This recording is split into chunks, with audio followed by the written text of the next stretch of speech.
न्यायप्रिय राजा महेंद्र राज करता था। वह इतना शक्तिशाली था कि आस पड़ोस के राजा उससे डरते थे। उसका मंत्री बड़ा कुशल, न्यायप्रिय और कई कलाओं में पारंगत था। मंत्री के 2 सुंदर पुत्र थे जो उसी की भांति बड़े गुणवान थे। बड़े लड़के का नाम वीर प्रताप और छोटे का नाम तेज प्रताप था। जब मंत्री का देहांत हुआ तो राजा महेंद्र ने मंत्री के दोनों पुत्रों को बुलाकर कहा कि तुम्हारे पिता के मरने से मुझे भी बड़ा दुख है। अब मैं तुम दोनों को उनकी जगह नियुक्त करता हूँ। तुम दोनों मिलकर मंत्री पद संभालो। दोनों ने सिर झुकाकर राजा का आदेश मान लिया। 1 महीने तक अपने पिता की मृत्यु का शोक करने के बाद दोनों राज दरबार में गए। दोनों मिलकर काम करते थे। जब राजा शिकार के लिए जाता तो बारी बारी से हर एक को अपने साथ ले जाता था और दूसरे को राजधानी में छोड़कर जाता था ताकि वह शासन कार्य को देखता रहे। एक दिन शाम के समय दोनों भाई एक साथ बैठकर हंसी मस्करी कर रहे थे। हंसी हंसी में बड़े भाई ने कहा कि हम दोनों एक साथ इतना बड़ा राज्य चलाते हैं, हम क्यों ना ऐसा करें कि एक रात दोनों भाई किसी अमीर परिवार की सुंदर कन्या से विवाह करें। तुम्हारी क्या राय है? छोटे ने कहा कि मैं आपकी आज्ञा को भला कैसे टाल सकता हूँ, जैसा आप कहेंगे वैसा ही होगा। दोनों मदिरा का सेवन कर रहे थे। उन दोनों को नशा भी आ रहा था। बड़े भाई ने कहा सिर्फ एक रात में शादी हो और हमारी पत्नियों को एक ही रात में गर्भ ठहरना चाहिए। छोटे ने हंसकर कहा कि वह भी हो जाएगा। फिर बड़े ने कहा कि हमारी संतानें भी एक ही दिन जन्मे। तुम्हारे यहाँ पुत्र का जन्म हो, मेरे यहाँ पुत्री का जन्म हो। तेज प्रताप ने कहा बड़े भैया मान लो संतान का भी जन्म हो गया। फिर बड़े ने कहा कि जब तुम्हारा बेटा और मेरी बेटी बड़े हो जाएंगे तो उनका विवाह भी कर दिया जाएगा। छोटे भाई ने कहा इससे अच्छी क्या बात हो सकती है कि मेरे बेटे की शादी आपकी बेटी से हो। वीर प्रताप ने कहा मैं अपनी बेटी की शादी तुम्हारे बेटे से एक ही शर्त पर करूंगा। छोटे ने कहा कौन सी शर्त है? वीर प्रताप ने कहा मैं शादी में तुमसे 9000 सोने के सिक्के और 10 सुंदर सुंदर दासियां लूंगा, तभी अपनी बेटी की शादी तुम्हारे बेटे से करूंगा। छोटे ने मजाक को बढ़ाते हुए कहा ये आप कैसी बातें कर रहे हैं? लड़के वाले दहेज कहाँ देता है? लड़के वाले तो दहेज लेते हैं। आपको तो ये होना चाहिए कि शादी में 2-4 गांव और 10-20 दसिया दहेज में मुझे दें, न कि मुझसे दहेज लें। इसी तरह मजाक आगे बढ़ता गया, किंतु बड़ा भाई गुस्से वाली स्वभाव का था। वह छोटे पर गुस्सा हो गया और बोला तुम समझते हो कि तुम्हारा बेटा का मान सम्मान में मेरी बेटी से अधिक है। मैं तो आशा करता था कि तुम मेरी बेटी की अपने बेटे से ज्यादा मान सम्मान करोगे, लेकिन ऐसा लगता है कि तुम उसका बड़ा अपमान करो। दोनों भाई नशे की हालत में थे और यह बहस पूरी तरह से व्यर्थ हो रही थी। असल में किसी की शादी नहीं हुई थी, फिर भी संभावित दहेज और बेटे बेटी के विवाह को लेकर बहस हो रहा था। पहले तो हल्की फुल्की बातें हो रही थीं, लेकिन धीरे धीरे वह मजाक गंभीर रूप लेता गया। अंत में बड़े भाई ने गुस्से में कहा सवेरा होने दे, मैं तुमको राजा के सामने ले जाकर दंड दिलाऊंगा, तब तुमको समझ में आएगा कि बड़े भाई से मुंह लगाने का क्या परिणाम होता है। यह कहकर वह अपने शयन कक्ष में चला गया। छोटा भाई भी अपने कमरे में आया और पलंग पर लेट गया, लेकिन उसे रात भर नींद नहीं आई। वह गुस्से से जलता भूनता रहा और सोचता रहा कि यह बड़े भैया मामूली सी बातों पर भी इस तरह की बात कर रहे हैं। अगर कोई गंभीर मुद्दा सामने आया तो वह क्या करेगा? रात भर उसके मन में यह सवाल घूमता रहा और वह अपने बड़े भाई के साथ रिश्ते के बारे में चिंतित हो गया। दूसरे दिन सुबह वीर प्रताप राजा के साथ शिकार पर चला गया और इधर छोटा भाई तेज प्रताप ने बहुत से रत्नाभूषण आदि एक मजबूत घोड़े पर लाद लिया और बहुत सी खाने पीने का सामान रखा और रायगढ़ राज्य को छोड़कर चल दिया। सेवकों से कह दिया कि वह 1-2 दिन के लिए दूसरे राज्य जा रहा है। वह दूर देश की राह पर चल पड़ा। बहुत दिनों की कष्टप्रद यात्रा के बाद उसका घोड़ा बीमार हुआ और मर गया। वह बेचारा अपना सामान कंधे पर रखकर पैदल ही चलने लगा। एक गांव से होते हुए वह प्रतापनगर राज्य की ओर बढ़ रहा था। उसे एक घुड़सवार उसी तरफ जाता हुआ मिला। घुड़सवार को उस पर दया आ गई और उसने तेज प्रताप को अपने पीछे घोड़े पर बिठा लिया और प्रतापनगर राज्य तक पहुंचा दिया। प्रतापनगर में पहुंचते ही तेज प्रताप ने देखा कि सड़क के दोनों ओर भारी भीड़ उमड़ी हुई थी। उत्सुकता से उसने अपने चारों ओर नजर दौड़ाई। लोग किसी विशेष व्यक्ति की प्रतीक्षा में खड़े थे। कुछ ही पलों बाद एक भव्य शाही सवारी दिखाई दी।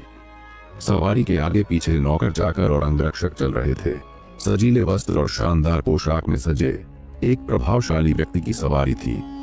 तेज प्रताप ने समझ लिया कि यह प्रतापनगर राज्य का कोई महत्वपूर्ण अधिकारी या मंत्री है। लोग झुक झुक कर उस मंत्री को प्रणाम कर रहे थे। तेज प्रताप भी विनम्रता से आगे बढ़ा और हाथ जोड़कर नमस्कार किया। मंत्री की दृष्टि उस पर पड़ी। तेज प्रताप का विदेशी पहनावा, उसकी राजसी मुद्रा और चेहरे पर उच्च कुलीनता की झलक देखकर मंत्री को आश्चर्य हुआ। उसने गहरी नजरों से तेज प्रताप को देखते हुए पूछा, तुम कौन हो, कहां से आए हो? तेज प्रताप ने विनम्रता से उत्तर दिया, महोदय, मैं रायगढ़ नगर का निवासी हूँ।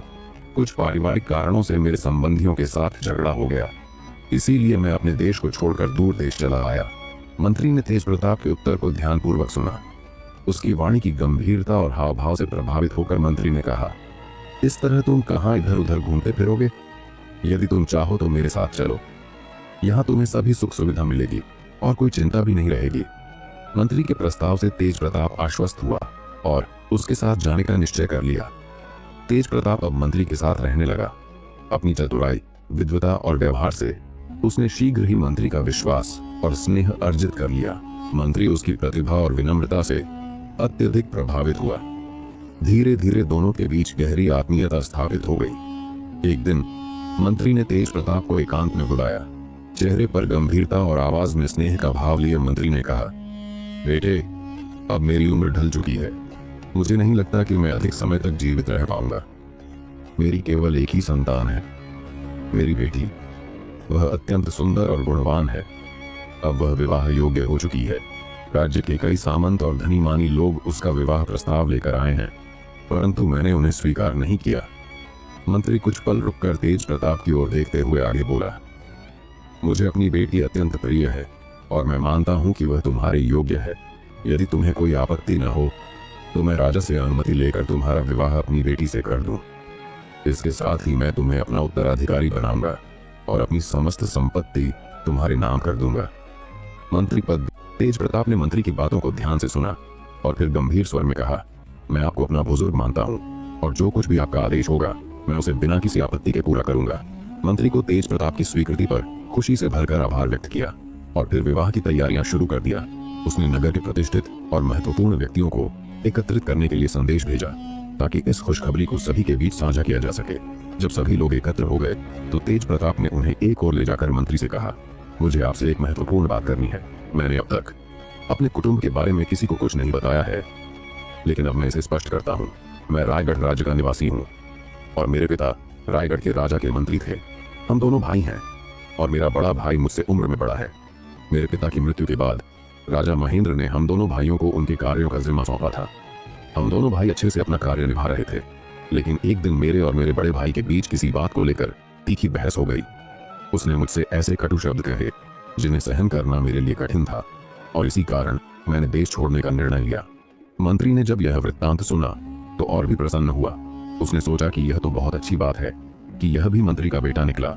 उसने एकत्र हुए नागरिकों से कहा, मैं एक बात में आपकी सलाह लेना चाहता हूँ। मेरा एक मित्र रायगढ़ राज्य के राजा का मंत्री है। उसका केवल एक पुत्र है। उसने रायगढ़ में अपने बेटे का विवाह नहीं करना चाहा और उसे यहाँ मेरे पास भेज दिया ताकि मैं उसका विवाह करके उसे अपने पास रखूं। आप क्या कहते हैं? सभी ने एक स्वर से कहा कि बहुत ही अच्छी बात है, भगवान वर वधू को हमेशा खुश रखे। मंत्री ने सब लोगों को भोजन कराया और शादी की मिठाई बांटी। पुरोहित ने आकर विवाह संपन्न किया। फिर सब लोग मंत्री के घर से विदा हो गए। अगले दिन मंत्री ने अपने सेवकों को आदेश दिया कि वे तेज प्रताप को स्नान कराए। सेवकों ने उसकी सेवा में कोई कसर नहीं छोड़ा। स्नान के बाद तेज प्रताप ने अपनी आदत के अनुसार साधारण कपड़े पहनने की इच्छा जताई, लेकिन मंत्री के सेवकों ने उसे रत्नजड़ित और मूल्यवान वस्त्र पहनाए जो मंत्री ने उसके लिए बनवाए थे। अब पूरी तरह से सजे धजे तेज प्रताप ने मंत्री के पास आकर प्रणाम किया। मंत्री उसे देखकर बेहद प्रसन्न हुआ। उसने प्यार से तेज प्रताप को पास बिठाया और फिर मंत्री ने कहा, तुम रायगढ़ के मंत्री के बेटे हो, फिर भी तुमने प्रदेश में रहना क्यों निर्णय लिया? ऐसी क्या बात हो गई थी कि तुम दोनों भाइयों के बीच इस कदर विवाद हुआ कि तुम्हें अपना घर छोड़ना पड़ा? अब तुम मेरे दामाद हो। हम अब एक ही परिवार के हैं और हमारी एकता अपरिहार्य है। तुम अब मुझसे कोई भेद नहीं रखना। मुझे बताओ, क्यों छोड़ा तुमने अपना घर? मंत्री की आवाज में सच्ची चिंता और सहानुभूति थी। तेज प्रताप के लिए यह क्षण बहुत महत्वपूर्ण था। अब उसे अपने अतीत को पूरी तरह से ध्यान से सुना और फिर यह सुनकर हंसी नहीं रोक पाया। मंत्री ने हंसते हुए कहा, इतनी सी बात पर तुम अपने भाई से अलग हो गए और अपना देश छोड़ दिया। यह तो बेकार का झगड़ा था। जो तुम दोनों का एक साथ विवाह होने का विचार कर रहे थे और तुम दोनों के यहाँ एक पुत्र और एक पुत्री होते और फिर उनके विवाह में दहेज का सवाल भी उठता, लेकिन तुम्हारे भाई की ज्यादती थी कि उसने इस हल्की सी बात को इतनी बढ़ा चढ़ाकर पेश किया। मंत्री ने आगे कहा, तुम्हारा देश छोड़ना समझदारी का कदम नहीं था, लेकिन मेरे सौभाग्य से इसने मुझे तुम्हारे रूप में एक अच्छा दामाद और सहायक मिल गया। खैर, अब इस पर विचार करने का समय नहीं है।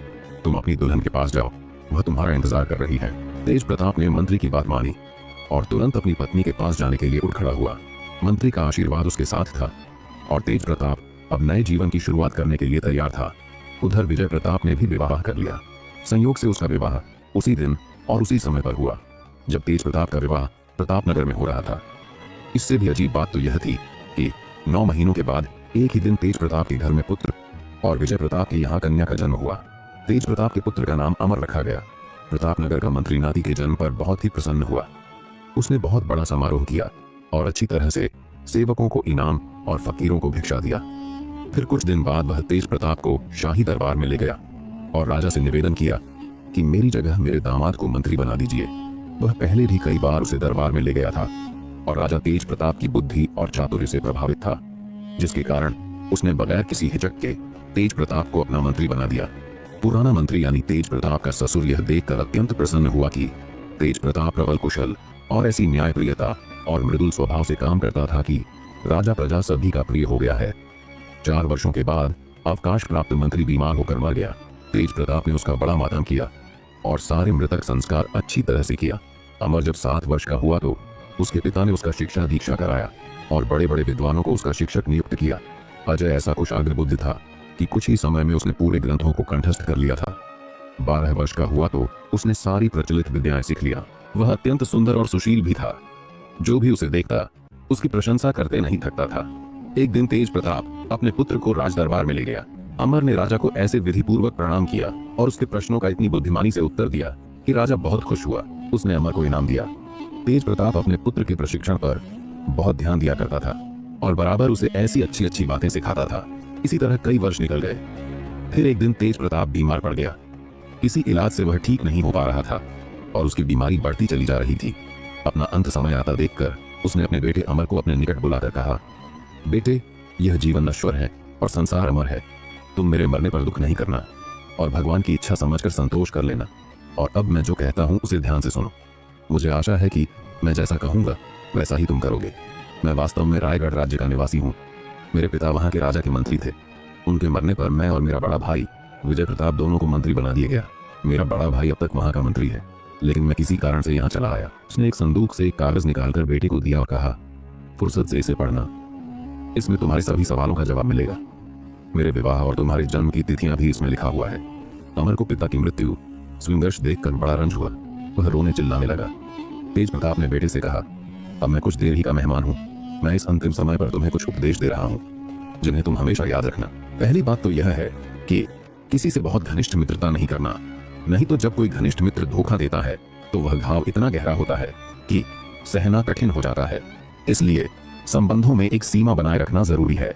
दूसरी यह कि कभी भी किसी पर अत्याचार मत करना। याद रखना, यदि तुम लोगों के साथ अन्याय करोगे तो एक दिन वही अन्याय तुम्हारे सामने भी खड़ा हो जाएगा। तीसरी बात यह है कि अपने वचन पर हमेशा नियंत्रण रखना। कभी भी ऐसी बात मुंह से मत निकालना जिससे तुम्हें बाद में लज्जित होना पड़े।